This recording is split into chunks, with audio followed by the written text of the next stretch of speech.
ကျေးတော်ရှင်ဆရာတော်ရှင်မြတ်ကြီးဗျာယနေ့ညသာသနာတော်နှစ်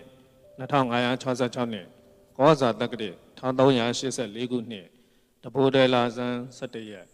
2023ခုနှစ်ဇန်နဝါရီလ31ရက်အင်္ဂါနေ့ည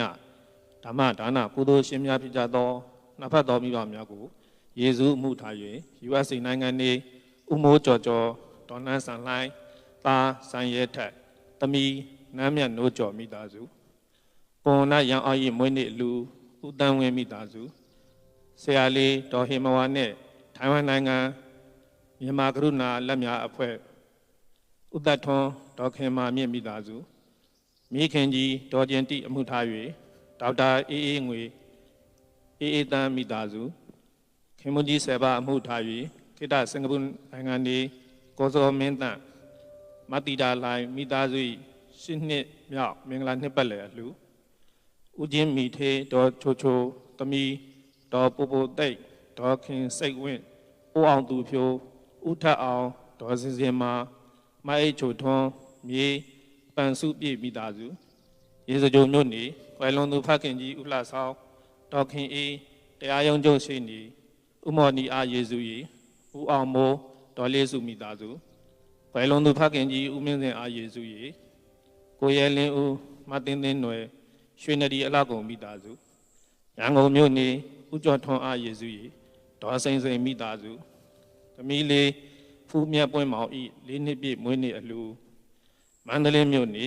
မေတ္တာရင်ခံကြသူများပရဟိတအဖွဲ့ဦးရဲထွန်းနိုင်ဒေါ်စိုးစိုးနွယ်သားဒေါက်တာအောင်ရဲမှန်မိသားစုရန်ကုန်မြို့ဒေါ်သန္တာခိုင်မိသားစုနေပြီးတော့ကွယ်လွန်သူအဖွားတော်ကြီးဦးလေးဦးအောင်နိုင်နဲ့ဒေါ်စန်းရီတို့အားယေစုကြီး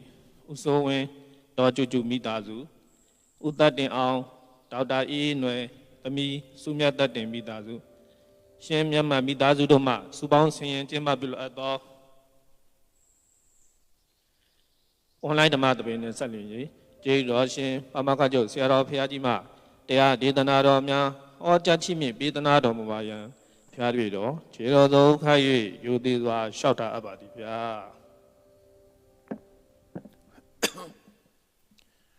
1384ခုနှစ်တဘောရလာဇန်17ရက်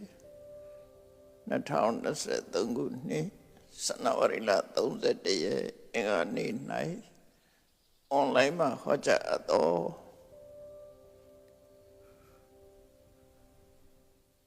သင်္ချာဆရာဤမိဂုံကိုမြတ်ဗုဒ္ဓကဖြေချခြင်းအကြောင်းတရားဒေသနာတော်အဲ့ဆိုလက်ထက်ကခဏကမောက္ကလနာဆိုတဲ့သင်္ချာဆရာတို့ရှိတယ်။ကျောင်းသားတွေကိုသင်္ချာတတ်သင်ပေးတဲ့ဆရာခဏနဲ့ခဏပညာနဲ့အသက်မွေးတယ်လို့လည်းခေါ်တယ်ပေါ့ခဏကအရေးအတွက်နဲ့ပတ်သက်ပြီးတော့ကျွမ်းကျင်တဲ့ပုဂ္ဂိုလ်ကဏနာစီဝသင်္ချာတတ်ပညာနဲ့အသက်မွေးတဲ့ပုဂ္ဂိုလ်လို့အဲ့တော့သူရဲ့မိဂုဏ်တွေကိုမြတ်စွာဘုရားဖြေထားတာလေကနကမောက္ကလနာသုတ်ဆိုပြီးတော့မှတ်တမ်းတင်ထားလို့ရှိတယ်သူမိဂုဏ်တွေရလည်းပဲအသင်ယုတ်တိရှိတဲ့မိဂုဏ်တွေဖြစ်တယ်မြတ်စွာဘုရားရဲ့ဖြေဆိုမှုကလည်းပဲအဝတ္တန်ရှင်းလင်းတယ်အဲ့ဒါနဲ့ပတ်သက်ပြီးတော့မသနာယူကြည့်ကြရအောင်မစ္စည်းမနိကေမှာခဏကဩဂလနာတော့သင်္ချာဆရာဖြစ်တဲ့မောက္ကလနာပုံနာသူရဲ့မိဂုဏ်နေ့ကိုမြတ်စွာဘုရားကဖြေကြခဲ့တာဟာဗုဒ္ဓဝါဒရဲ့ကျင့်စဉ်တစ်ခုဖော်ညွှန်းတာပဲဖြစ်တယ်အဲ့တော့ဒီသုတ်တန်ရဲ့အမေးဖြေကဗုဒ္ဓဝါဒမှာသို့မဟုတ်မြတ်စွာဘုရားရဲ့အဆုံးအမမှာအစဉ်တိုင်းကျင့်ရတယ်ဆိုတာသူလမ်းစဉ်နဲ့သူ ဖြည်းဖြည်းချင်းတင်သွားတယ်ဆိုတာကိုဖော်ညွှန်းထားတာဖြစ်လို့ဘုရားသာသနာတစ်ခုလုံးနဲ့သက်ဆိုင်တယ်လို့လည်းပြောလို့ရတာပေါ့နော်မြတ်စွာဘုရားရဲ့အဆုံးအမအတိုင်းသာသနာပေါ်ဝင်ပြီးတော့လိုက်နာကျင့်သုံးမယ်ဆိုလို့ရှိရင်ဒီလမ်းကြောင်းတိုင်းသွားကြတယ်နောက်ဆုံးနိဗ္ဗာန်ဆိုတဲ့လမ်းဆုံးပန်းတိုင်ထီအောင်သွားတဲ့နိစ္စနစ်တွေကိုဒီထက်မှမြတ်စွာဘုရားဟောထားတာရှိတယ်အဲ့တော့ Buddhist practice လို့ Buddhist practice ဘုရားဘာသာရဲ့ကျင့်စဉ်တစ်ခုဆက်လိုက်ကျင့်သွားတဲ့ကျင့်စဉ်တစ်ခုနော် the way of Buddhist practice ကျင့်ရမယ့်လမ်းစဉ်ကိုဖော်ညွှန်းတာဖြစ်တော့ဘုရားဘာသာရဲ့အနေနဲ့သိသိသိလိုက်တဲ့သုတ်တန်တစ်ခုလို့ယူဆရတယ်ဒါကြောင့်လို့ဒီသုတ်တန်ရဲ့နိဒံကစပြီးတော့ပြောမှဆိုရင်မြတ်စွာဘုရားကသာဝတိမြို့ရဲ့အရှိဘက်မှာရှိတဲ့ဝိသခကျောင်းမကြီးဆောက်လို့လှူဒန်းထားတဲ့ပုပ္ပယုံကျောင်းပုပ္ပယုံဆိုတာပုပ္ပရာမပုပ္ပဆိုတာရှေ့သာဝတိမြို့ရဲ့ရှေ့ဘက်မှာရှိတယ်စေတဝန်ကျောင်းကတောင်ဘက်နောက်ထောင်မှာရှိတယ်နော်ပုပ္ပယုံကျောင်းကသာဝတိမြို့ရှေ့တကနေထွက်ပြီးတော့သွားတော့ရှေ့ဘက်အစိရဝတိမြစ်ကမ်းဘေးမှာရှိတယ်အဲ့ဒီမှာသာဝတိမြို့ရဲ့ရှေ့ကျောင်းမှာဝိသခာလို့နာမည်ရှိတော့လည်းပဲသာဝတိရောက်တဲ့အခါကျတော့မိဂရမတာဆိုတဲ့နာမည်နဲ့ဒီနာမည်ကိုယူထားတာအဲ့တော့ယူထားတဲ့နေရာမှာအကြောင်း2မျိုးတော့ပြောလို့ရတယ်အများသိကြတဲ့အကြောင်းကမိဂရတထေရဲ့ရောက်ခမတော်တာဝိသခာရဲ့ရောက်ခမမိဂရတထေအဲ့ဒီတထေကြီးကိုတရားဓမ္မသိရှိအောင်ဝိသခာရဲ့စွမ်းဆောင်နိုင်မှုကြောင့်ဝိသခာကိုသူ့အမေရာသူ့ရောက်ခမကသူ့အမေအဖြစ်သဘောထားပြီးတော့ဆက်ဆက်တာမို့ဝိသခာမိဂရမတာမိဂရရဲ့မိခင်လို့သူတို့ဆိုတယ်အဲ့ဒီတဲ့ပိုယုတ်တိရှိတာတော့ဒါလည်းသူ့ဟာနဲ့သူဟုတ်နိုင်တာပဲလေပိုပြီးယုတ်တိရှိတာတော့ရောက်ခမအမျိုးရဲ့နာမည်တွေမှာမိဂဆိုတာပါတယ်ဒါသူတို့ရဲ့စာတိတ်ဖြစ်ခြင်းဖြစ်မှာပေါ့နော်မိဂဇာလတို့နော်မိဂရတို့အဲ့ဒီမိဂဆိုတဲ့အသုံးမိဂသာလာတို့ဒါတွေကသူရောက်ခမဘက်ကမျိုးရိုးနာမည်တွေဖြစ်နိုင်တယ်ပေါ့မျိုးရိုးနာမည်တွေဖြစ်နိုင်တယ်အဲ့ဒီမဲ့ဝိသခာအိမ်အောင်ကြပြီးတော့ပထမဆုံးမွေးတဲ့ကလေးကိုမိဂရလို့နာမည်ပေးထားတာဖြစ်တယ်ဝိသခာကသာသမီ20ဖွာတယ်သူသာသမီကို20ဒါမှဝိသခာဟာအချမ်းရလွန်များတယ်ဝိသခာဝိတတိပုဒ္ဓနတ္တသစတုရောတတသာသမီက20ကထပ်ပွားတော့မြေးက400အဲ့ဒီကနေတဆင့်ပွားတော့သူရဲ့မြစ်တွေက8000လောက်ရှိတယ်သူဆိုတယ်အရောဂပုဒ္ဓဝိသခမိသားစုဟာကျမကြီးလည်းကောင်းကြတယ်မိသားစုထဲမှာလည်းပဲအဝတ္တမကျမကြီးကောင်းကြတယ်လို့ဆိုတယ်အဲ့တော့ဝိသခအိမ်မှာနာအေးမရှိဘူးလားဆိုမရှိဘူးတော့မဟုတ်ဘူးဥဒဏပါဠိတော်ထဲမှာသူအမတမအာကိုတဲ့ဝေယဝိဆကိုလှုပ်တဲ့သူ့ရဲ့မြေကလေးမလေးဆုံးသွားတဲ့အခါမှာမြတ်စွာဘုရားစီရောက်လာတယ်မျက်ရည်ဆက်လက်နဲ့ဘုရားစီရောက်လာတာအဲ့ဒီဇာလန်လေးပါတော့ တော့ဝိသခာသူ့မိသားစုတွေကဆုံးတာရှိတယ်ဆိုတာသိရတယ်ပေါ့နော်အဲ့တော့ဝိသခာကိုမိဂရလို့ခေါ်တာသူ့ရဲ့သားဦးရဲ့နာမည်အနေနဲ့မိဂရရဲ့မိခင်ဆိုတဲ့နာမည်ခေါ်လို့ရှိရင်ရိုင်းမှဆိုလို့ဒီလိုခေါ်ရလဲဖြစ်နိုင်တယ်ပေါ့နော်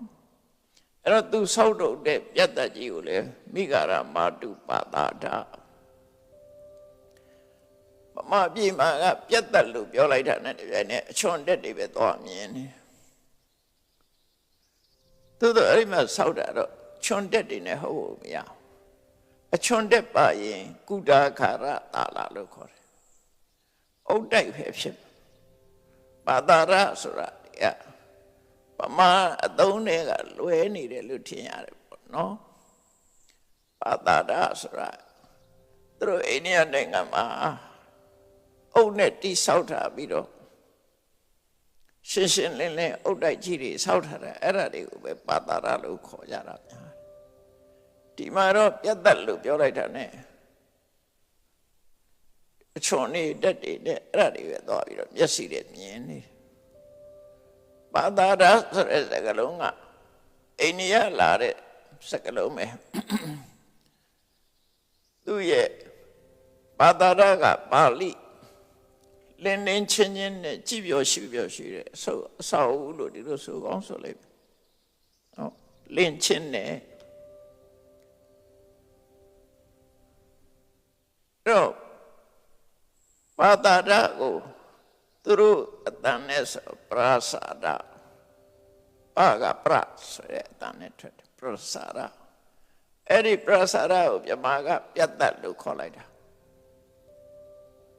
အမှုတွေ့ဦးကြလိမ့်မယ်ပြတ်သက်ကိုရေးတဲ့အခါမှာဓာတုဤတတ်ထားတာနောက်ကပြတ်သက်ဆိုတာပါသောရာရေးချနောက်ကတာရေးချတာဓာတုဤတဲ့တတ်ထားဘာဖြစ်လို့ဆိုပါတာဓာတုဤနဲ့အဲ့ဒါကိုခေါ်လိုက်တာပြတ်သက်ဆိုတဲ့စကားလုံးဒါတော့ဟောရခုဆက်ခြင်းပဲဘယ်ဘာသာဆိုရှိတယ်ဒါကိုအတွက်အသုံးတစ်ခုရတာပဲဟောရတစ်ခုရတယ်ပေါ့အဲ့တော့ဝိသခာဆောက်ထားတဲ့အကြောင်းကိုမိဂရမာတာပါတာထမိဂရမာတုပါတာထမိဂရမာတာပြတ်သက်ဆိုပြီးတော့ရှမ်းတန်ဃာတွေသတင်းသုံးတယ်အဲ့တော့ဒါနဲ့ပတ်သက်ပြီးပြောထားတာတော့ပကံကသဗ္ဗညုဖရာဟာအဝိသခာပြတ်သက်ပုံဆောက်တယ်လို့အပေါ်မှာဖရာတဲ့ထားတယ်ပေါ့နော်အခမ်းမောင်း1000ရှိတယ်ဆိုပြီးပြောကြတယ်တူမတူကတော့ကိုမမြင်ဘူးတော့ပြောလို့မရဘူးဒါတော့အဲ့လိုဆိုတယ်ပေါ့သဗ္ဗညုဖရာဟာဝိသခာပြတ်သက်ပုံစံဆောက်တယ်လို့ဘောတော့ဖရာတင်ထားတာနေမှာပေါ့အဲ့တော့မြတ်စွာဘုရားကအဲ့ဒီမှာသတင်းသုံးနေတဲ့အချိန်မှာဒီသင်္ချာအတ္တသင်ခုခေတ်တော့သင်္ချာပမောက္ခလို့ခေါ်ကြံခေါ်မှာပေါ့သင်္ချာကဋ္ဌိကလို့ခေါ်ကြံခေါ်မှာပေါ့ပါဠိလိုတော့ခဏကလို့ပဲသုံးတယ်အဲ့ဒီမောက္ခလနာဆိုတဲ့ပုံနာမြတ်စွာဘုရားစီရောက်လာတယ်ရောက်လာပြီးတော့မြတ်စွာဘုရားနဲ့ဖော်ပေါ်၍နှုတ်ဆက်စကားပြောပြီး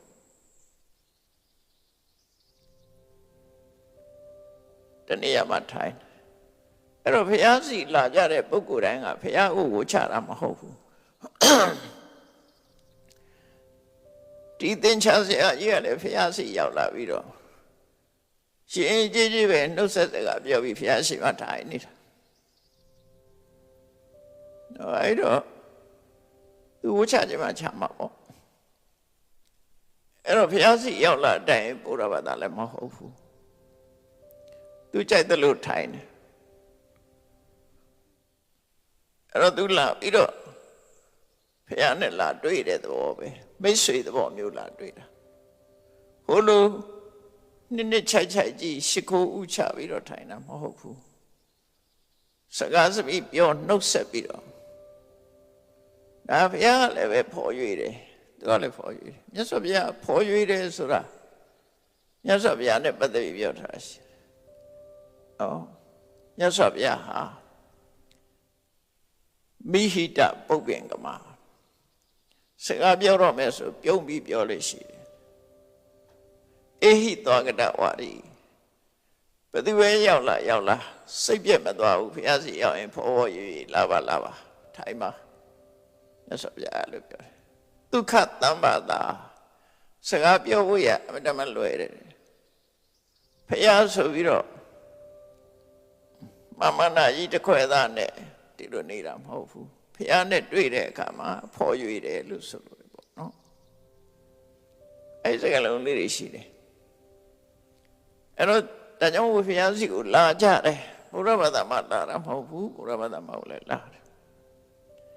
လာပြီးတဲ့အခါမှာသူကစပြီးဆွေးနွေးတယ်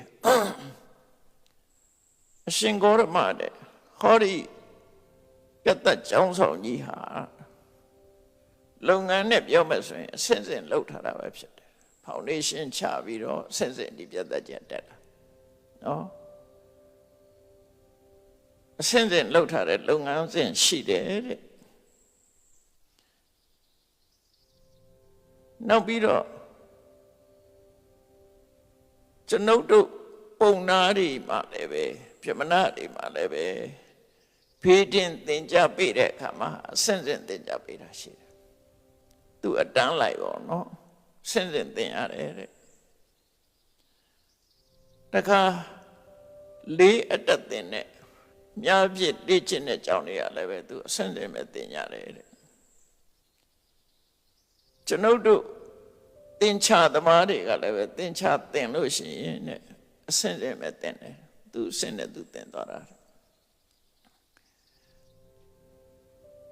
အဲ့ပထမသင်္ချာကျောင်းသားတယောက်ရလာပြီဆိုလို့ရှိရင်တဲ့ပထမဆုံးအနေနဲ့စပြီးဆိုခိုင်းတာပါဆိုခိုင်းတစ်တတိတစ်ဆိုတာစာဆိုခိုင်းတယ်ဧကံဧကကံတစ်တတိတစ်နှစ်တတိနှစ်သုံးတတိသုံးအဲ့ဒီကနေပြီးတော့တစ်နှစ်သုံးနှစ်ကနေစပြီးတော့နောက်ဆုံးမှာရှည်အတွက်ခိုင်းတယ်ပို့ပြီးတော့ခဏနေတိုးပြီးတော့ရေအတွက်ခိုင်းတယ်ရှားထောင်ထိအောင်ရေအတွက်ခိုင်းတယ်အဲ့လိုစပြီးတော့တဖြည်းဖြည်းချင်းခက်လာအောင်သင်္ချာတွေကိုအဲ့လိုသင်ပေးတယ်တဲ့အဲ့ဒီလိုခုလိုအတတ်ပညာသင်တဲ့အခါမှာအဆင့်ဆင့်လောက်ရတယ်လို့အရှင်ဘုရားရဲ့ဓမ္မဝိနည်းဆိုတဲ့ဓမ္မနဲ့ဆုံးမတဲ့ဒီအဆုံးမသာသနာမှာလည်းပဲအစဉ်တိုင်းသင်ယူဖို့အစဉ်တိုင်းသင်တဲ့စနစ်ရှိပါသလားဒါမေးတာနော်အစဉ်တိုင်းသင်တဲ့စနစ်ရှိသလားရှိတယ်လို့ပြောနိုင်သလားဆိုတော့မြတ်စွာဘုရားဖြေတာရှိတာဘောတဲ့ဘာနဲ့ဥပမာတူတော့ဆိုရင်မြင်အတတ်သင်ဆရာတွေဟာအာဇာတိ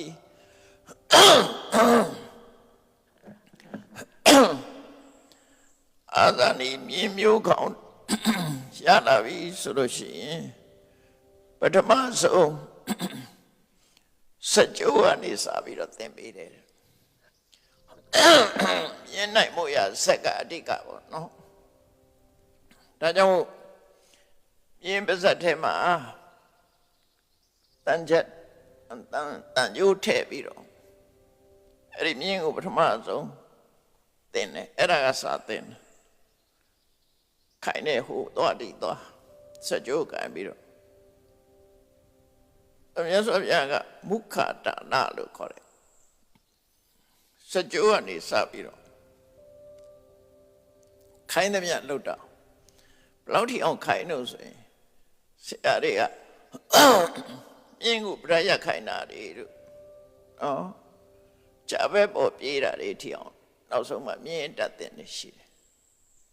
မြင်းတက်တဲ့အတက်တဲ့ကလည်းပဲအများကြီးရှိတယ်မြင်းစီအတက်ကလည်းအများကြီးရှိတယ်ဗမာရဇဝင်ထဲမှာအင်းဝခိကအင်းဝဘုရင်ဒုတိယမင်းကောင်းဟာမြင်းစီတက်18မျိုးတက်တယ်လို့ ရှားဆိုရင်စာအုပ်ထဲမှာဆိုထားတယ်ပြေးနေတဲ့မြင်းကိုနောက်ကနေလိုက်ပြီးခုန်တက်နိုင်တယ်တော့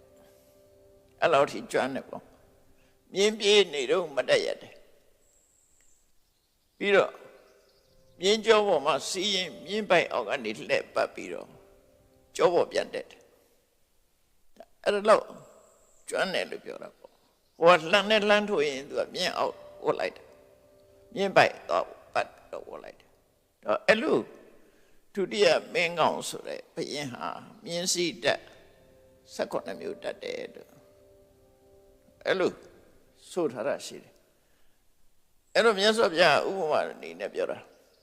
အာဇာနိမြင်းတဲ့ကောင်ကိုသင်လို့ရှိရင်မုခဒတာဆိုတဲ့ဒီပါဇက်မှာတန်ထဲပြီးတော့စပြီးတော့အဲ့ဒီကနေစပြီးတော့ကြိုတက်ပြီးတော့စသင်တာတဲ့အဲ့ဒီတိုင်ပဲတဲ့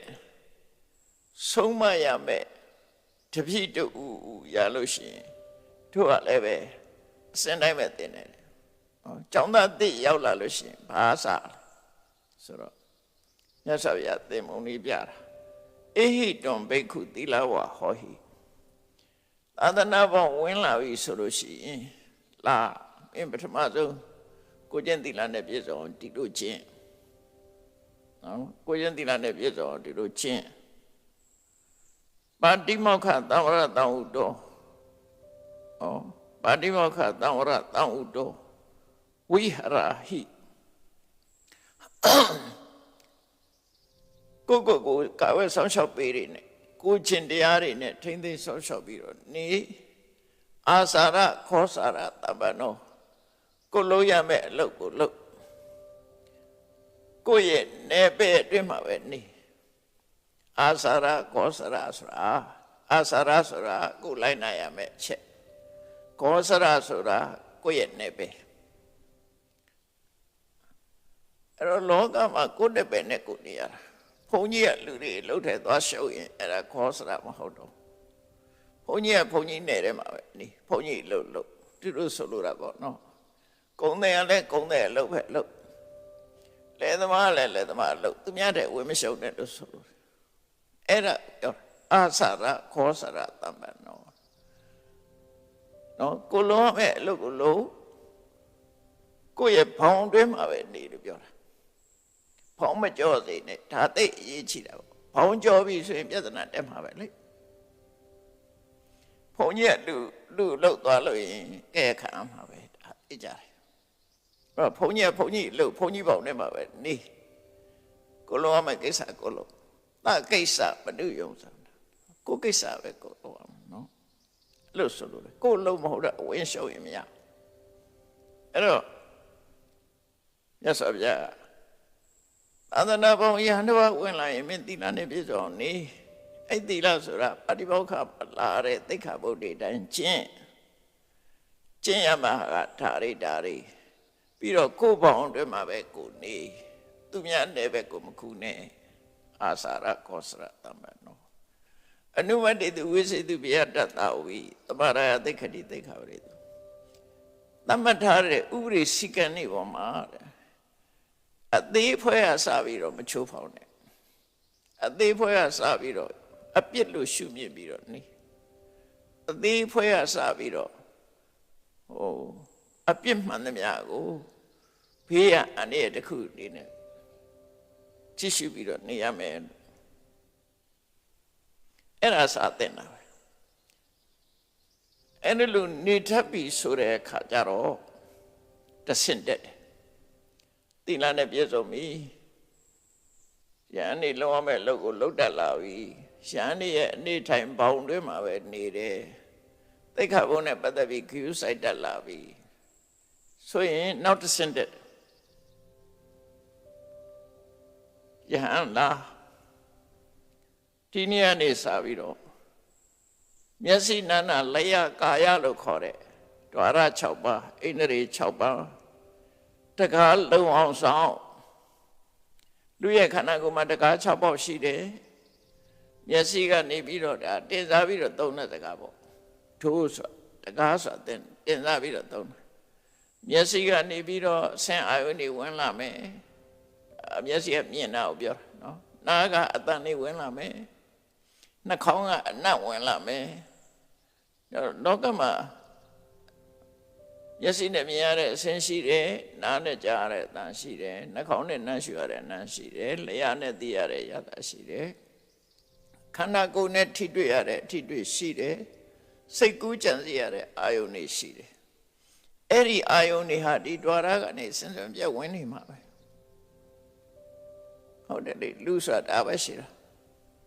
နောက်ကျောကဘာမှဝင်မှာမဟုတ်ဘူးဝင်တာမျက်လုံးကဝင်တယ်နားကဝင်မယ်နှာခေါင်းကဝင်မယ်လျှာဝင်မယ်ကိုယ်ကဝင်မယ်စိတ်ကဝင်ကိုယ်ကိုလည်းစဉ်းစားကြည့်အဲ့ဒါဝင်ပေါက်တွေပဲအဲ့ဒီဝင်ပေါက်တကားတွေကိုလုံအောင်ဆောင်လို့ပြောတာဝင်ပေါက်တကားတွေကိုလုံအောင်ဆောင်ဆိုတော့ဘယ်လိုလုပ်ရမှာတော့ဆိုမျက်စိနဲ့အဆင်းမြင်ပြီးဆိုရင်မင်းပုံသဏ္ဍာန်နေမမှတ်နဲ့ဩငါမျက်နှာမျိုးသမီးကိုမြင်တယ်ဘယ်သူမြင်တယ်ဘယ်ဝမြင်တယ်အဲ့လိုပုံပန်းသဏ္ဍာန်နေမမှတ်နဲ့မြင်တယ်ပဲထားမာနုပြည့်စံမျက်နှာကပဲလို့မျက်ခုံးကပဲလို့လက်ကပဲလို့အသားကဖြူတယ်အသားမဲတယ်အရာမောင်းဒါတွေမကြည့်နဲ့မြင်တဲ့အရာတိုင်းမှာလိုက်ပြီးတော့မကြည့်နဲ့လို့ပြောတာနော်ဒါမျက်စိကိုသတိထားပြီးတော့ဆွမ်းလျှောက်တာအဲ့ဒါတွေမကြည့်နဲ့တဲ့ယတဝတိကရဏမေနအိန္ဒရိစက္ခုံနရိယအတ္တဥတ္တဝိဟရန္တအေးမျက်စိကိုထိမ့်ထိမ့်သိမ့်သိမ့်မနေဘူးဆိုလို့ရှိရင်တဲ့အဲ့လိုထိမ့်ထိမ့်သိမ့်သိမ့်မနေတဲ့ပုဂ္ဂိုလ်ကိုအဘိဇာဆိုတဲ့လောဘဒေါမနတဆိုတဲ့စိတ်ခံစားချက်တွေသို့မဟုတ်ဒေါသတွေသို့မဟုတ်တခြားအကုသိုလ်တွေဟာအတင်းအကျပ်လိုက်ပါလာတယ်မြင်တဲ့အပေါ်မှာအဲ့ဒီအကုသိုလ်တွေဖြစ်တယ်လို့ပြောတာနော်အဲ့ဒါကိုမထိမှုဆိုရင်မြင်တာကိုအကြောင်းပြုပြီးလောဘဖြစ်မယ်ဒေါသဖြစ်မယ်နော်လောဘဖြစ်မယ်ဒေါသဖြစ်မယ်အဲ့ဒါကိုထိမှုမင်းကျင့်ရမယ်စက္ခုံတွေကိုထိမှာစက္ခုံတွေကိုဆုံးရှုံးပါစက္ခုံတွေမှာစောင့်စည်းမှုလုပ်ပါအဲ့တိုင်းပဲနာဩတိန်တွေကနေတွေစီဝိန်တွေကာယိန်တွေမနေတွေမထိမှုဆိုရင်လောဘဒေါသတွေလာလိမ့်မယ်အဲ့ဒါမဖြစ်ရအောင်အိန္ဒြေ6ပါးကိုထိန်းသိမ်းစောင့်ရှောက်တဲ့အလုပ်ကိုလေ့ကျင့်ဆိုပြီးတော့တမ်းပြီးကမ္မထံဟောတာမဟုတ်ဘူးပထမသီလဒုတိယမျက်စိနာနာလျာကာယဝင်လာမဲ့ဟာတွေကိုအကုသိုလ်မဖြစ်အောင်ထိန်းခိုင်းတာအဲ့ဒါထိန်းတာအလေးကျင့်ရသွားပြီဆိုလို့ရှိရင်ဘာထထိန်းခိုင်းတာယဟန်လာခဲ့ကဲငါပြောမဲ့နားထောင်မင်းအစာအာဟာရစားတဲ့အခါမှာအသိပညာနဲ့စားနော်အတိုင်းတာသိပြီးစားမယ်အတိုင်းတာဆိုဒီမှာဘာကြောင့်စားတာအတိုင်းတာတစ်ခုစားတဲ့အတိုင်းတာတစ်ခုနော်ကိုယ်နဲ့သိမသိသိတာတစ်ခုအဲ့ဒီဘောဇနိမတ္တညုတာဘောဇနိမတ္တညုအတိုင်းတာနဲ့သိပြီးစားဆိုတာဘာပြောတာတော့ဆိုပဋိသင်္ခယောနိသောအာဟာရအာဟာရေယတိမင်းအစာစားတော့မယ်ဆိုရင်အသိပညာနဲ့ဆင်ញင်ပြီးမှစားဒီတိုင်းအယမ်းမစားနဲ့စဉ်းစားလိုက်အောင်ငါစားတာဟာပျော့ဖို့စားရလားရှင်မူမေးလျောဖို့စားရလားကိုလှအောင်ပါအောင်စားရလားကိုအသားတွေပြည့်ဖြိုးအောင်စားရလားမဟုတ်ဘူးအဲ့ဒါအတွက်မစားရအောင်အဲ့လိုစားတာမဟုတ်ဘူးအဲ့ဒီရွက်ချက်မပါဘူးဒါဖြင့်ဘာအတွက်စားရတော့ဆိုဟောဒီကိုယ်ကာယကြီးတည်တတ်မှုအတွက်မြတ်တဖို့အတွက်မမြတ်မတလို့အာဟာရမရှိလို့ရှိရင်ပင်မဆင်းရဲမှုတွေဖြစ်နိုင်တယ်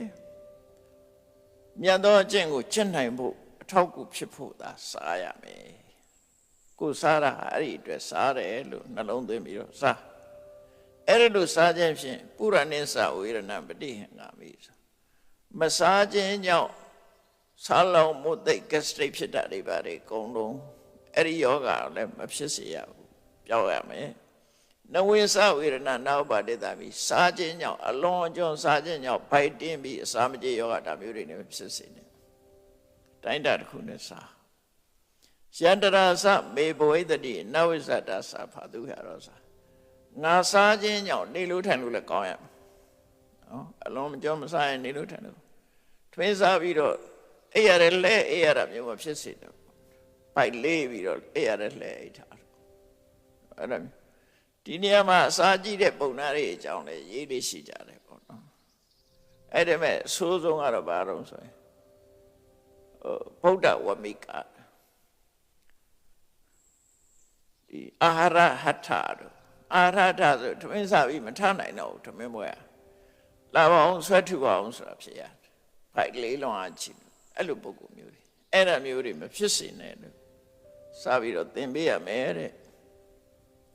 အဲ့ဒါစားခြင်းနဲ့ပတ်သက်ပြီးအသိပညာနဲ့စားဖို့အဲ့ဒါကိုဆရာတော်ကြီးတွေကကြပြလုပ်ပေးထားတာဣတိစားဝယ်အမဲမဲကိုမြွေမှန်ကြွလှပရေးစံဒီဟာကိုကြပြလုပ်ထားတာနော်အဲ့ဒါဟာမတ္တညူလို့ခေါ်တယ်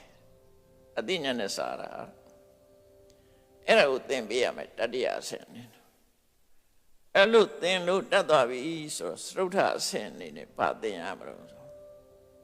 ကဲလာမင်းစားတတ်ပြီစားတတ်လို့ရှိရင်တနေ့ကုန်မှာအလုပ်လုပ်ရမယ်နေ့တို့ညတို့လုပ်ရမယ်နိုးကြအလုပ်လုပ်ရမယ်ဘယ်လိုလုပ်ရမလဲသာဂရိယအနုယုံစေယအနုယုံစိတ်တော်ဝိဟရဟိနိုးကြကြိုးစားပြီးတော့နေနိုးကြကြိုးစားပြီးနေဘာလုပ်ရမလဲနေခါမှဆိုရင်စဉ္ညာလျှောက်လိုက်ထိုင်လိုက်စဉ္ညာလျှောက်လိုက်ထိုင်လိုက်အိတ်တာမပါဘူးနော်လမ်းလျှောက်မယ်ထိုင်မယ်အဲ့ဒီအချိန်မှာ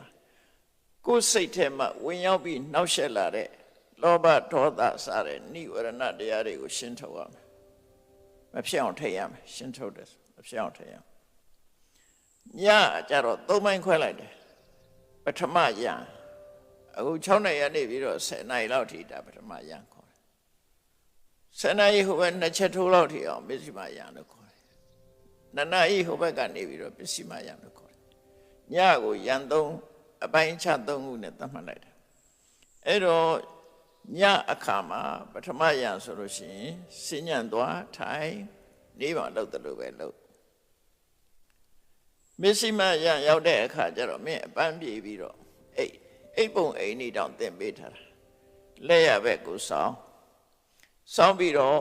ထူးစစ်နှစ်ခုခြေမျက်စိနှစ်ခုမထပ်အောင်နည်းနည်းလွှဲပြီးတော့ထားပေါ်ချတော့တစ်ဖက်စောင်းအိပ်ဘက်လည်းမအိပ်နဲ့နော်ဖေဘက်ကိုလည်းစောင်းမအိပ်နဲ့ညာဘက်ကိုစောင်းအိပ်တဲ့အခါမှာဒီတိုင်းပဲအိပ်နဲ့ဘယ်ချိန်ထမယ်ဆိုတာကိုစိတ်ဆုံးဖြတ်ပြီးမှအဲ့လိုအိပ်လို့ရှိရင်အဲ့ဒီချိန်နိုးကိုနိုးတယ်စမ်းသပ်ကြည့်ပေါ့စမ်းသပ်ကြည့်အိပ်တဲ့အခါမှာစိတ်ထဲမှာဘယ်ချိန်ကျရင်ထားမယ်ဘယ်ချိန်မှာနိုးရစေဆိုပြီးတော့အဲ့ချိန်နိုးအပြင်းကြည့်ပြီးဆက်အိပ်ရင်တော့မရတော့ဘူးပြင်းမကြည့်ပဲနဲ့အဲ့လိုလေ့ကျင့်ရချို့ကျတော့နိုးရတဲ့ပြင်းထားမှပြင်းတယ်ဆက်အိပ်အဲ့ဒီလိုညလက်မှာထားပြီးတော့နောက်မနဲ့စောပစ္စည်းမယံ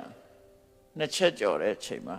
အိယာထားပြီးတော့စဉ္ညာသွားတယ်လမ်းလျှောက်တယ်ခုနလိုနေလိုအဲ့လိုပဲကိုယ်ရင်တဲ့နှလုံးထဲမှာလောဘတွေမဖြစ်အောင်ထိမ့်သိမ်းစောင့်ရှောက်တယ်ဒေါသတွေကမ္မထာနဲ့နေတယ်ပေါ့အိဗယ်အဲ့ဒါတရားအထုတ်တာ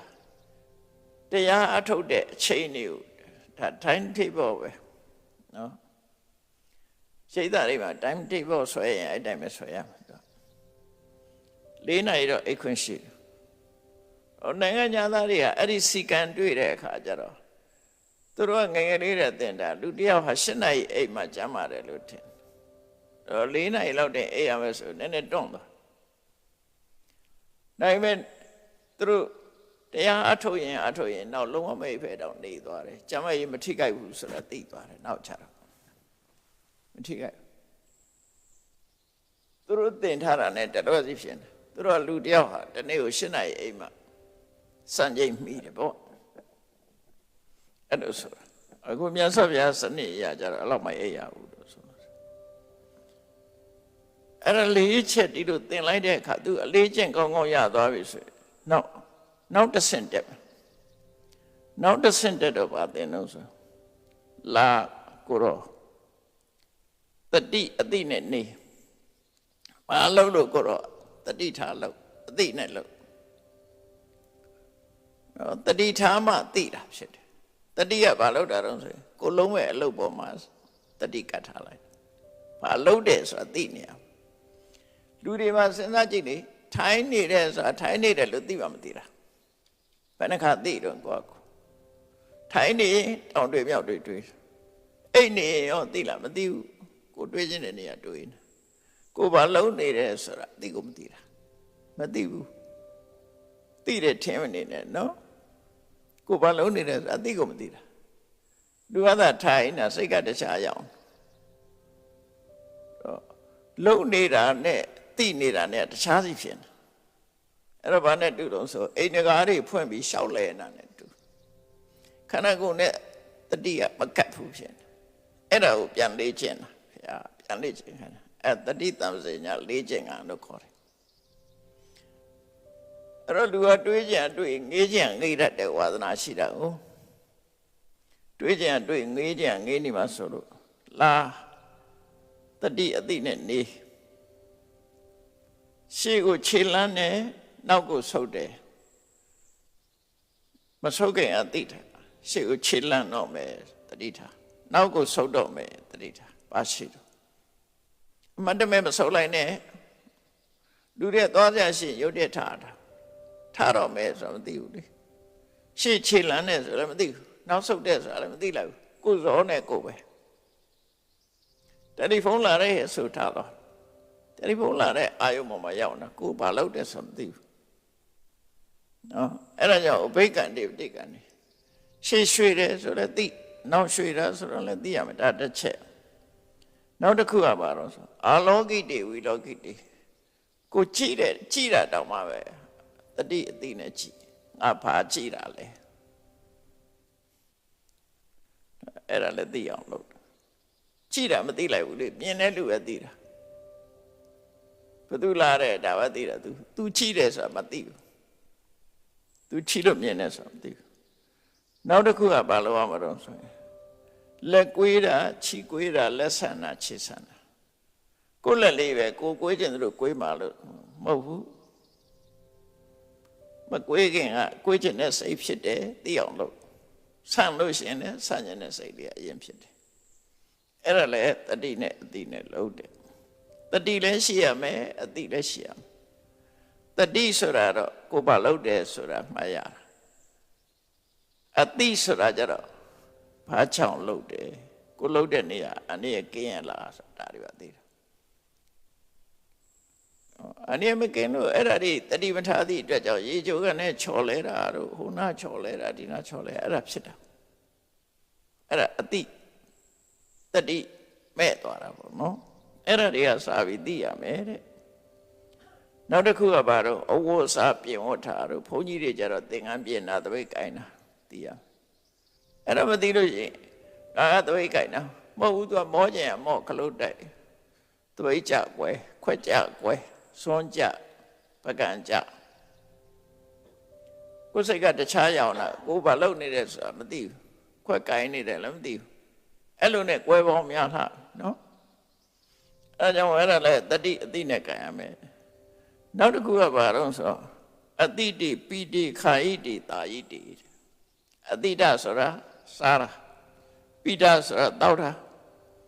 ခာဣတဆိုတာဝါစားတာဟိုခာဣတဆိုတာခဲပွဲမုံကျွတ်ဝါစားတာမျိုး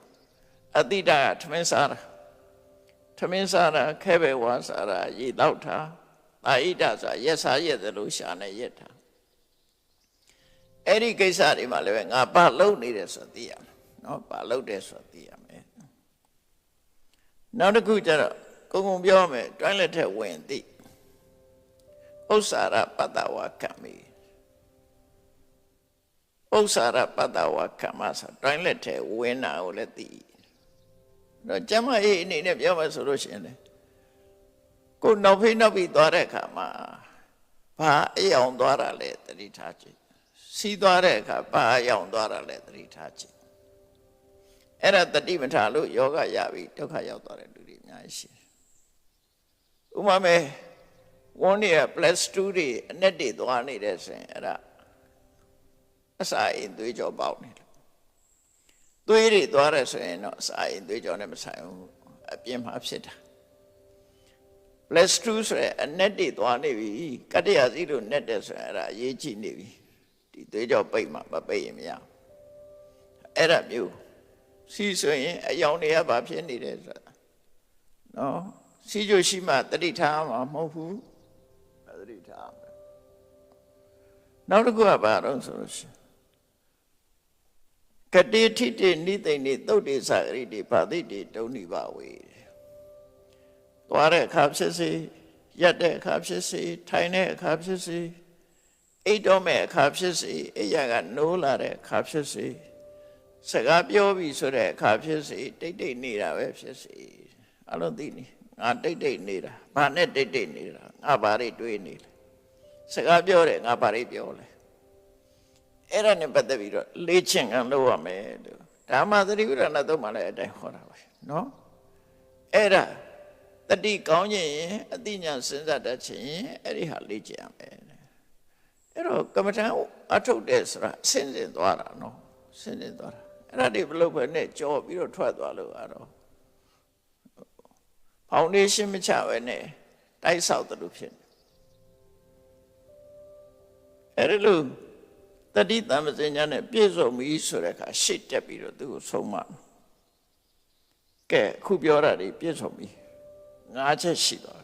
ပြီသီလရှိတယ်နော်အိနေရိသူကိုတတ်တော်ရဘောဇနိမတ္တညုတာနော်သဂရိယနုယောဂနောက်ပြီးတော့သီလနော်အဲ့ဒီ၅ခုနဲ့ပြည့်စုံပြီဆိုတဲ့အခါကျတော့ရှေ့တဆင့်တက်ကဲလာကိုတော့ရကြောင်မှသွားနေတိတ်ဆိတ်ငြိမ်သက်တဲ့နေရာကိုသွားတပင်အောင်မှာဖြစ်စေတောထဲမှာဖြစ်စေတောင်ပဲဖြစ်စေ၆ကပ္ပမှာဖြစ်စေလိုင်းကူမှာဖြစ်စေသုတ်တံမှာဖြစ်စေတောထဲကလွင်ပြင်မှာဖြစ်စေနော်သို့မဟုတ်လူတွေမိုးခုတ်ရအောင်ကောက်ရိုးအုံကြီးလှုပ်ထားတာပဲဖြစ်စေ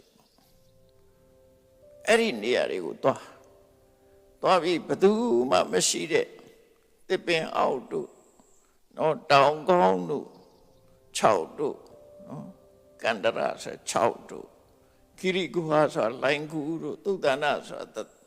တင်ချိုင်းတို့ပဏပတ္ထဆိုတော်ရဲကလွင်ပြင်းကြီးတို့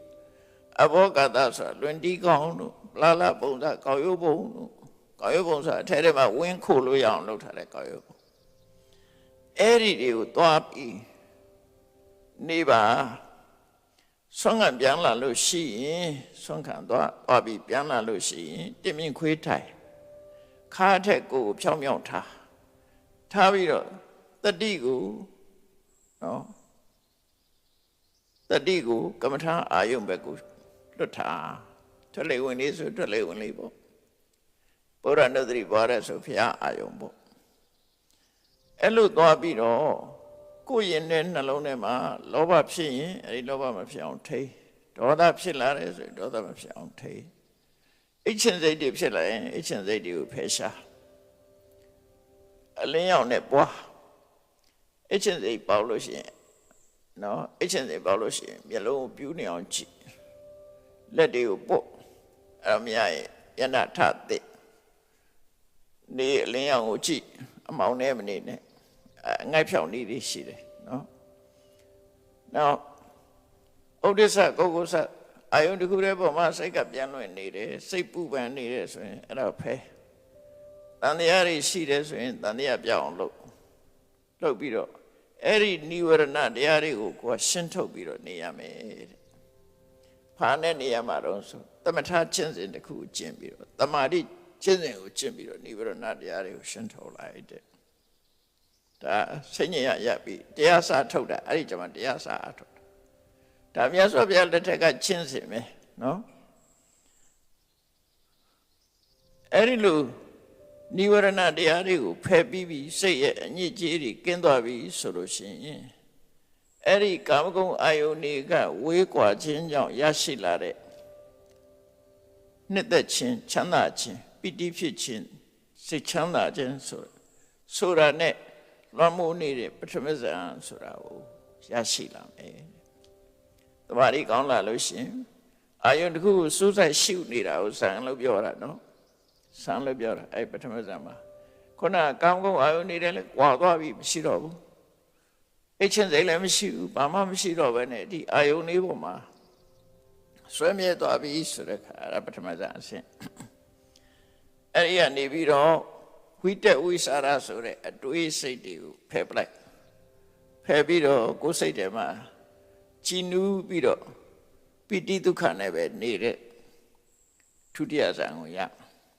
တခါအဲ့ဒီပိဋိဆိုတာတမာရီရဲ့အနောက်ဆက်ဖြစ်လို့ပိဋိကိုဖယ်လိုက်တဲ့အခါကျတော့ဒုက္ခနဲ့ဧကဂတဒုက္ခရဲ့စိတ်တည်ငြိမ်မှုတမာရီရဲ့အဲ့ဒီနှစ်ခုနဲ့နေတာကြတော့နော်တတိယဇန်လို့ခေါ်တယ်တခါ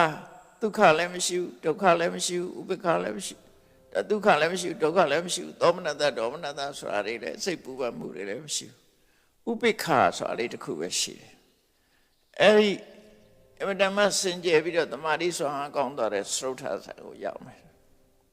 ဒါဆန်းစင်းစင်နိဝရဏတွေရှင်းပြီးတော့ဆန်းစင်းစင်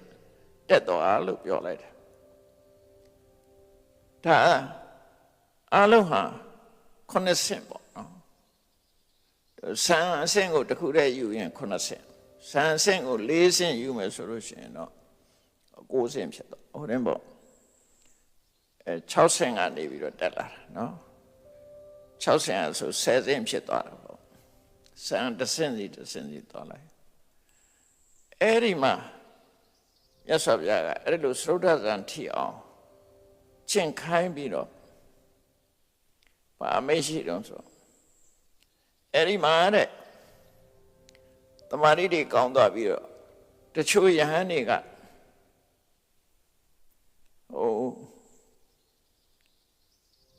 ရတ္တမေရတ္ဖို့ထီအောင်မရောက်သေးဘူးဒါပေမဲ့အဲ့ဒါကိုမျှော်လင့်ပြီးတော့ကြိုးစားအထောက်နေကြတယ်အဲ့ဒါတခုတချို့ပုဂ္ဂိုလ်တွေကတော့တဲ့အာသောတရားတွေကုန်ပြီးတော့ယဟန္တာအဖြစ်ရောက်သွားကြပြီတဲ့ဒီလိုကျင့်တာနဲ့အဲ့တော့ဒီနေရာမှာခွဲလိုက်တာတချို့ပုဂ္ဂိုလ်တွေကသောတပန်တဂရကအနာကအဆင့်နဲ့နေကြတယ်ချို့ပုဂ္ဂိုလ်တွေကတော့ယဟန္တာအဆင့်ထိရောက်သွားတယ်အဲ့ဒီလိုရောက်သွားလို့ရှိရင်ထီဆန်ကျင့်စဉ်တွေဟာမျက်မှောက်ဘဝမှာချမ်းသာစွာနေဖို့နဲ့တတိတံပစညာအလုံးငါဖြစ်တယ်ယန္တာဖြစ်လဲဒီစံနေနဲ့နေတာပဲသောတာပန်တဂရကအနာဂတ်မှာလည်းဒါရီနဲ့ပဲနေတယ်အဲ့ဒါမှစိတ်ထဲမှာအနှောက်အယှက်ကင်းတယ်တာမန်နေလို့ရှိရင်တော့ပြောစရာဆိုစရာတွေရှိနေမှာပဲလေ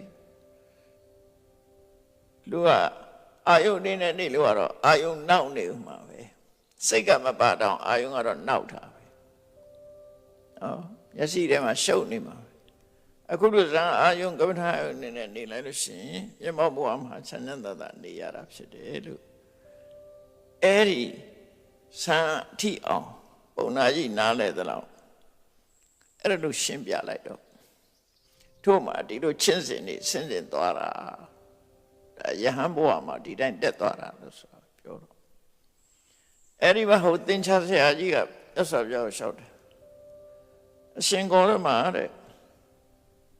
အရှင်ဘုရားရဲ့တပည့်တွေကိုအခုလိုဆုံးမသွန်သင်ပြီးတော့ပေးတဲ့အခါမှာတဲ့အားလုံးဟာနိဗ္ဗာန်ဆိုတဲ့အဆင့်အစ္ဆန္ဒနိဋ္ဌံနိဗ္ဗာန်လမ်းဆုံးပန်းတိုင်ကိုရောက်သွားကြလားတဲ့အချို့ကတော့မဟုတ်အချို့ကမရောက်ဘူး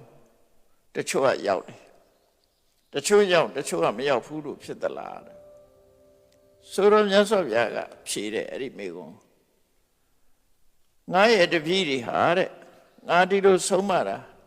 တချို့ကနိဗ္ဗာန်ရောက်သွားတယ်တချို့ကမရောက်ဘူးတဲ့ဘယ်အကုန်လုံးတော့ရနော်အဲ့တော့တချို့ကရောက်တယ်တဲ့လမ်းဆုံးမနဲ့ရောက်တယ်ငါပေးတဲ့လမ်းစဉ်အတိုင်းလုပ်တာတချို့ကလမ်းဆုံးထီအောင်ရောက်တယ်တချို့ကမရောက်ဘူးတဲ့ဆိုတော့သူကထပ်မေးတယ်ရှင်ဘုရားတချို့ကအရှင်ဂေါရမ နိဗ္ဗာန်ဆိုတာလေရှင်ကောတော်ကပြောတဲ့ပန်းတိုင်ကြီးကလည်းရှိတယ်အဲ့ဒီပန်းတိုင်ကြီးကိုသွားတဲ့လမ်းစဉ်ကလည်းရှိတယ်ဆုံးမလမ်းညွှန်ပေးမဲ့ရှင်ကောတော်မှလည်းရှိတယ်သုံးခုစလုံးနော်ဆုံးမလမ်းညွှန်ပေးတဲ့ပုဂ္ဂိုလ်လည်းရှိတယ်နိဗ္ဗာန်သွားတဲ့လမ်းလည်းရှိတယ်နိဗ္ဗာန်လည်းရှိတယ်အဲ့ဒီလိုဖြစ်ပါရဲ့တန်နဲ့တချို့ကရောက်တယ်တချို့ကမရောက်ဘူးလို့ဘာလို့ဖြစ်တာတော့ထပ်မေးပြန်အဲ့ဒီမှာမြတ်စွာဘုရားအေးမင်းဒီလိုမေးလို့ရှိရင်ဒီမေးခွန်းနဲ့ပတ်သက်ပြီးမင်းငါပြန်မေးမယ်ငါပြန်မေးမယ်မင်းကြိုက်တယ်လို့ဖြေတဲ့မင်းဟာရာဇဂိုမြို့ပင်ကသွားတယ်ဆိုတာကိုနော်ရာဇဂိုမြို့ तू ကရာဇဂိုဘက်ကလာတယ်လို့ဆိုရာဇဂိုမြို့ပင်ကသွားတယ်ဆိုတာရာဇဂိုလမ်းညွှန်တဲ့နေရာမှာမင်းကျွမ်းကျင်တယ်မဟုတ်လားကျွမ်းကျင်ပါတယ်ဟုတ်တယ်အေးအဲ့ဒါဆိုရင်လူတယောက်ကမင်းလမ်းမေးလိုက်မယ်ရာဇဂိုဘင်ကသွားတော့အဲ့လိုမေးတဲ့ကမင်းကဘယ်လမ်းသွားလမ်းမှာဖတ်တွေ့လိမ့်မယ်ဒီနေ့ဆက်သွားဆိုတာဒီမင်းလမ်းပြလိမ့်မယ်တဲ့လမ်းညွှန်တဲ့အခါမှာ तू ကစနစ်တကျလမ်းညွှန်နေရှိတယ်မသွားရမယ့်လမ်းကိုအရင်ပြောရတယ်သွားရတဲ့လမ်းကိုနောက်အဲ့မှာမင်းလမ်းနဲ့တွေ့လိမ့်မယ်ညဘက်ကိုမလိုက်နဲ့ဘယ်ဘက်ကိုလိုက်ဟောအဲ့ဒါမျိုးပေါ့မလိုက်နဲ့ဆိုတာကိုအရင်ပြောဒါလမ်းညွှန်တဲ့လူတွေရဲ့ထုံးစံအဲ့ဒါလို့လမ်းညွှန်လိုက်တဲ့အခါမှာတဲ့တချို့ကပြောင်းပြန်သွားတယ်အဲ့လမ်းညွှန်တိုင်းမသွားဘဲနဲ့ပြောင်းပြန်သွားတယ်အဲ့ဒီလူဟာရောက်ပါမလားအေးနောက်တစ်ယောက်ကတော့မင်းလမ်းညွှန်တဲ့အတိုင်းသွားတယ်သူကတော့ရာဇဂိုမြို့ရှော့ရောက်သွားတယ်မရောက်တဲ့လူရောက်တဲ့လူနှစ်ခုရှိတယ်ဒီနေရာမှာမင်းစဉ်းစားကြည့်ဘာချောင်းလဲရာဇဂိုမြို့ကြီးလည်းရှိတယ်ရာဇဂိုမြို့သွားတဲ့လမ်းလည်းရှိတယ်မင်းလို့ကောင်းကောင်းလမ်းညွှန်တဲ့လူလည်းရှိတယ်ဘာဖြစ်လို့ဟိုတယောက်ကရောက်ပြီးတော့ဟိုတယောက်ကဘာလို့မရောက်တာတော့ညွှန်တဲ့လမ်းမသွားဘူးသို့မဟုတ်နောက်ပြန်သွားတယ်အဲ့လိုကမရောက်ဘူးဟိုလူကတော့ရောက်သွားတယ်အဲ့တော့သူကဘာဖြေတော့ဆိုအရှင်ဂေါတမတဲ့ကျွန်ုပ်ကလမ်းညွှန်တဲ့လူသားဖြစ်တယ်တဲ့ကျွန်ုပ်ပြောတဲ့အတိုင်းမသွားရင်ဘယ်ရောက်ပါမလို့နဲ့နော်အေးအဲ့ဒီတိုင်ပေါ့နိဗ္ဗာန်ဆိုတာလည်းရှိတယ်နိဗ္ဗာန်သွားတဲ့လမ်းဆိုတာလည်းရှိတယ်ငါလည်းရှိနေတယ်လမ်းညွှန်တဲ့ပုဂ္ဂိုလ်ရှိနေတယ်ငါလမ်းညွှန်တဲ့အတိုင်းမသွားရင်ဘယ်ရောက်မလဲငါလမ်းညွှန်တဲ့အတိုင်းသွားမှရောက်မှာပေါ့လို့မြတ်စွာဘုရားဖြေလိုက်တယ်အဲ့ဒီဥပမာနဲ့ဖြေတယ်အဲ့ဒီမှာပုံနာရက်တော့ပေါက်သွားပြီတော့ရှင်ဂေါတမတဲ့လောကစပုဂ္ဂိုလ်မျိုးမျိုးရှိတယ်ဘုန်းကြီးဝတ်လာတဲ့ပုဂ္ဂိုလ်တွေကမျိုးမျိုးရှိတယ်တချို့ကအတ္တတာရှုံချချက်မရှိဘူးယုံကြည်ပြီးတော့ဝတ်ထားတာမဟုတ်ဘူးသာသနာအလုပ်တွေပေါ်မှာယုံကြည်ပြီးတော့နိဗ္ဗာန်ကိုဆုံးဖြတ်ယုံကြည်တဲ့စိတ်နဲ့ဝတ်ထားမဟုတ်ဘူးတဲ့အတ္တတာယုံကြည်ချက်မရှိကြဘူးစီဝိကတ္ထာအသက်မွေးဝမ်းဆောင်ချောင်းမှုအစားချောင်းလို့ဘုန်းကြီးဝတ်လာတယ်နတ္တတာကာရသမနာဂရိယမပစိတာတကယ်ယုံကြည်လို့ဘုန်းကြီးဝတ်တာမဟုတ်ဘူးတဲ့နော်ယုံကြည်လို့ဘုန်းကြီးတထာစိတ်တက်ကလည်းမယိုးဖြောင်းဘူးမာယာဝီနောလှည့်စားတတ်တယ်ကေတပီနောခောက်ချစ်ကြတယ်ဥဒ္ဒတာစိတ်ကလည်းတည်ငြိမ်မှုမရှိဘူးအုံနလားမာနဤတခွဲသားနဲ့နေကြတယ်စပလာဘောချောနေကြတယ်မုခရာနှုတ်ချမ်းနေစကားပြောချမ်းတယ်ကောင်းနှုတ်ကိုမထိန်ဘူးဝိကိဏဝါစာနော်ဘယံမရပြောတတ်တယ်အိန္ဒြိယသူအကုဋ္ဌထွာတာအိန္ဒြိယကိုမထိန်သိမ့်ဘူးဘောဇနိအမတ္တိညုနောအစားစာနဲ့ပတ်သက်ပြီးတော့အသိပညာမရှိဘူးသာဂရိယအနနုယုတ်တာနိုးကြတက်ကြွပြီးတော့ကြိုးစားမှုမရှိဘူးသာမင်းကြီးနဘိခအောင်နော်ယန္တရားနဲ့ပတ်သက်ပြီးတော့ခီးမဆိုင်ဘူးသိက္ခာယသနဒိဗ္ဗခါရောကိုကျင့်သိက္ခာနဲ့ပတ်သက်ပြီးတော့အလေးနဲ့မထားဘူးဘာဟုလိကာနော်ပစ္စည်းလည်းပေါ့အောင်လုပ်တယ်သာထလိကာကျင့်ရမယ့်တရားကိုရှော့ရှော့ပေါ့နေတယ်ပေါ့ရောနေတယ်ဥက္ကမနေပုပ္ပင်ကမှာဘယ်တော့ဖြစ်ဖြစ်စိကံပိုင်းမှာလိုက်နာဖို့ မလုပ်ဘူးချောင်းချောင်းနေတယ်နော်ပဝိဝေကေနိခိတတုရာလွတ်လွတ်လပ်လပ်နဲ့ယန္တရားအထုတ်ဖို့ဆိုတဲ့ကိစ္စတွေမှာသူကလုံးဝကြိုးစားအထုတ်မှုမရှိဘူးကုသီတာပြင်းတယ်ဟိနဝိရိယကြိုးစားအထုတ်မှုလုံးဝမရှိဘူးမௌဒ္ဒတတိနောတတိလည်းမရှိဘူးအတ္တဇာနာပညာစုဝေလာဝေအတဝဟိတာတဘာတွေလည်းမရှိဘူးဝိပန္ဒစိတ်တာစိတ်ကလည်းပဲဟိုရောက်လိုက်ဒီရောက်လိုက်နဲ့တည်ငြိမ်မှုမရှိဘူးဒုပညာအသိပညာလည်းမရှိအေလမိအေလမုခအထုံထိုင်းစကားပြောရင်လည်းမမှန်မကန်နေပြောကြတယ်အဲ့ဒီလိုပုဂ္ဂိုလ်မျိုးတွေနဲ့ရှင်ဂေါရမဟာပေါင်းတဲ့ဆက်ဆံမှုမပြုဘူးဆိုတာထင်ရှားတယ်ပေါ့ဆိုလိုတာကတော့အရေးချင်းမရှိတဲ့ပုဂ္ဂိုလ်တွေကိုမြတ်စွာဘုရားထည့်မတွက်ဘူးလို့ပြောနော်ရှေးပဏ္ဏတေကုလဗုဒ္ဓတချို့မျိုးကောင်းသားတွေကတတ္တာယုံကြည်ခြင်းရှိကြတယ်ယုံကြည်ပြီးတော့ဗဗ္ဗစိတာရံဖြစ်လာကြတယ်အတ္ထာကောက်ကျင့်မှုမရှိကြဘူးအမာယဝိနောမလဲစားဘူးအခိတပိနောစင်လဲမှုတွေမရှိကြဘူးအနုဒ္ဒတာစိတ်ဓာတ်တည်ငြိမ်ကြတယ်အနုလမာနမရှိကြဘူးအစပလာကိုတတ္တနဲ့မနေကြဘူးအမုခရာနှုတ်ကဗယံပရာနှုတ်ချမ်းသာမှုမရှိကြဘူးအဝိကိဏဝါစာဗယံပရာစကားပြောတာမရှိဘူးအိန္ဒိရိသူကုဋ္ဌဒဝရတာအိန္ဒိရိတွေပေါ်မှာထိမ့်သိမ်းဆောက်ကြောက်ကြတယ်ဘောဇနိမတ္တညုတာအစားစားနဲ့ပတ်သက်ပြီးတော့အသိပညာရှိကြတယ်သာဂရိယာအနုယုတ်တာနိုးကြတက်ကြွစွာကမ္မထံတရားအထုတ်ကြတယ်သာမင်းကြီးပိခမရှမ်းဘဝရံဖြစ်ရခြင်းအကျိုးပေါ်မှာအမြဲတမ်းမျှော်လင့်ပြီးတော့နေကြတယ်သိက္ခာယတိပ္ပကတော့ကိုကျင့်ရမယ့်အကျင့်တရားပေါ်မှာအလေးနဲ့ထားကြတယ်နဘဟုလိက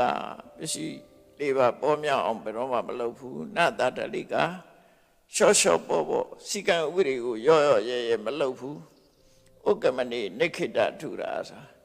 ပေါ်ရောနေတဲ့ပေါ်မှာလုံးဝခိမဆိုင်ဘူးနော်ဘဝိဝေကေပုဗ္ဗင်ကမှာကင်းကွာလွတ်လပ်တဲ့တိတ်ဆိတ်ငြိမ်သက်မှုပေါ်မှာကြိုးစားအထောက်မှုရှိကြတယ်အရဒဝိရိယထက်သန်ကြတယ်ပဟိတတနိဗ္ဗာန်ကိုစေလွတ်ထားပြီးအသက်နဲ့ခန္ဓာကိုမငဲ့ပဲနဲ့နိဗ္ဗာန်ကိုဥတည်ချက်ထားကြတယ်ဥပဋိတတတိနောတတိမြဲကြတယ်သမ္ပဇာနာအစဉ်ကျင့်တော်တရားရှိတယ်သမာဟိတာဧကယစိတ်တာစိတ်တည်ငြိမ်မှုတွေရှိကြတယ်ပညာဝန်တော်အသိပညာရှိကြတယ်အနေလမုခာထုံအာကြီးတွေမဟုတ်ကြဘူးတဲ့အဲ့ဒီလိုပုဂ္ဂိုလ်မျိုးတွေနဲ့ရှင်ဂေါရမကအတူနေတာကိုပြောတယ်ဆိုပြီးတော့အဲ့သင်္ချာဆရာကြီးကလျှောက်တယ်အရှင်ဂေါရမဥပမာမယ်အမြင့်နန္တာတွေထဲမှာကရမေအမြင့်ဟာအကောင်းဆုံးဖြစ်တယ်နော်အမြင့်နန္တာတွေထဲမှာကရမေရဲ့အမြင့်ရဲ့အနတ်အကောင်းဆုံးပဲအနှစ်အရသာတွေထဲမှာစန္ဒကူလောဟိတစန္ဒကူနီရဲ့အနှစ်အနတ်ဟာအကောင်းဆုံးပဲအပွင့်ကဖြစ်တဲ့အနတ်တွေထဲမှာတဲ့မြတ်လေးပါးနတ်ကအကောင်းဆုံးပဲတဲ့အဲ့ဒါလိုပဲတဲ့ဒီကနေ့ခေတ်ပေါ်တရားတွေထဲမှာအရှင်ဂေါရမရဲ့အဆုံးအမဟာအကောင်းဆုံးပဲဒါသူကသူပြောတာနော်ရှင်ဂေါရမရဲ့အဆုံးအမဟာအကောင်းဆုံးပဲဆိုပြီးတော့အဘိက္ခဏဘောဂေါရမအဘိက္ခဏဘောဂေါရမရှင်ဂေါရမရှင်းပြတာနှစ်သက်ကျင့်စရာကောင်းလာပါတယ်တဲ့ရှင်ဂေါရမရှင်းပြတာဟာမှောက်ထားတဲ့အရာကိုလှန်လိုက်တယ်လို့ဖုံးကွယ်ထားတဲ့အရာကိုဖွင့်ပြလိုက်တယ်လို့လမ်းမနေတဲ့ပုဂ္ဂိုလ်ကိုလမ်းညွှန်လိုက်တယ်လို့အမောင်ထဲမှာစီဗီထွန်းပေးလိုက်တယ်လို့အကုန်လုံးရှင်းကနေလင်းကနေဖြစ်သွားလို့အရှင်ဂေါရမဟာဒီတိုင်းပဲရှင်ဂေါရမဟာရှင်းလင်းဖြစ်အောင်နဲ့တရားကိုရှင်းပြခဲ့ပါတယ်ဒါကြောင့်ကျွန်ုပ်ဟာရှင်ဂေါရမကိုတရားတန်ခါနဲ့အတူတူကရှင်ဂေါရမကိုစိတ်ကပ်ပါတယ်ဒီကနေ့ကစပြီးရှင်ဂေါရမရဲ့ဥပဒကအဖြစ်အတိမပြုတော်မူပါလို့ဒီသုတ်တံမှာအဲ့ဒါနဲ့ဆုံးသက်ထားတာဖြစ်တယ်နော်အဲ့တော့ဒီသုတ်တံမှာမှတ်သားစရာကောင်းတာတော့သူမေလို့မြတ်စွာဘုရားဖြေတာပဲဘုရားဘာသာတွေရဲ့ လမ်းစဉ်ရဟန်းဘဝရောက်ရှိလာပြီဆိုရင်ဒီလမ်းစဉ်နဲ့သွားတာဘသူပဲဖြစ်ဒီလမ်းစဉ်နဲ့သွားတာပဲအဲ့ဒီလမ်းကြောင်းကြီးဟာတိတိကျကျတိတိကျကျရှိတယ်အဲ့တိတိကျကျရှိတဲ့လမ်းကြောင်းတိုင်းလိုက်နာကျင့်သုံးရမှာဖြစ်တယ်ဆိုတာဒီသုတ်တံမှာရှင်းရှင်းကြီးဖော်ပြထားတာဖြစ်လို့တရားချက်ကသူတော်စင်ပြိဿပေါင်းတို့မြတ်ဗုဒ္ဓ၏လမ်းစဉ်ကျင့်စဉ်တွေဟာအထင်ရှားရှိနေသည့်အတွက်ကြောင့်ထို့တွေလမ်းဆုံးပန်းနိုင်ဖြစ်တဲ့နိဗ္ဗာန်ကိုသွားခြင်းနဲ့ဆိုရင်ဒီလမ်းကြောင်းအတိုင်းမလွဲမသွေလိုက်နာကျင့်သုံးကြမှာဖြစ်တယ်လို့ကိုယ်စီမှတ်သား၍ကြိုးစားအထောက်နိုင်ကြပါစေကုန်သတည်း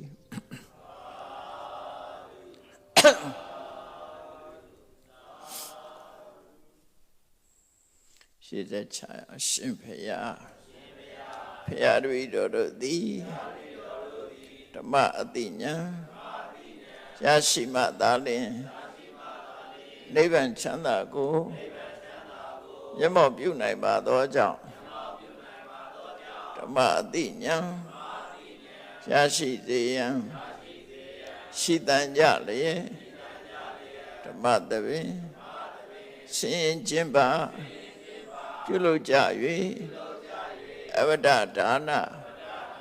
ဓမ္မဒါနတရားလှူတော်ကိုပေးလူကြပါကုန်၏တရားတော်မြတ်ကိုယုတိလေးမြတ်စွာမမတ်သားသာအာယုထားလျက်နာကြားကြပါကုန်၏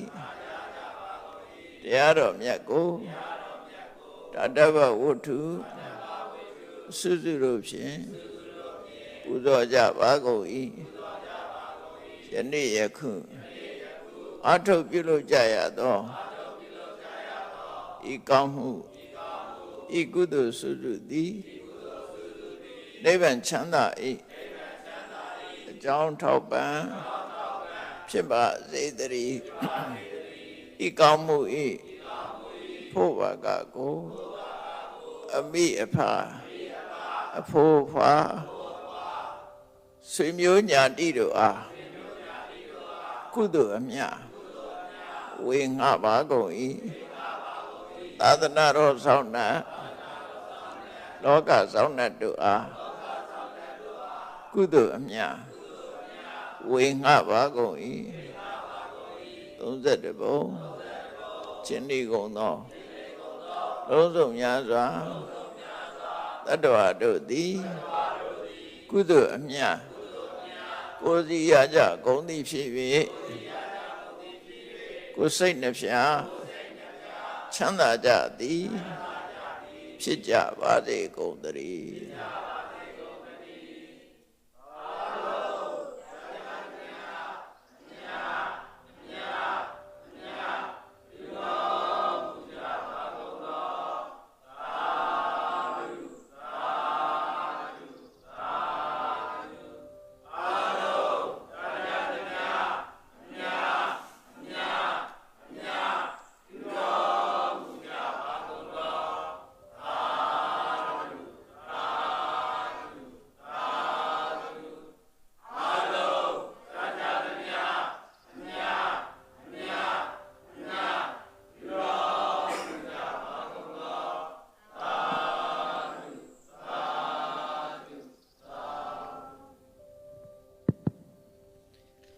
ဓမ္မမိတ်ဆွေသူတော်ကောင်းပေါင်းတို့ခင်ဗျာ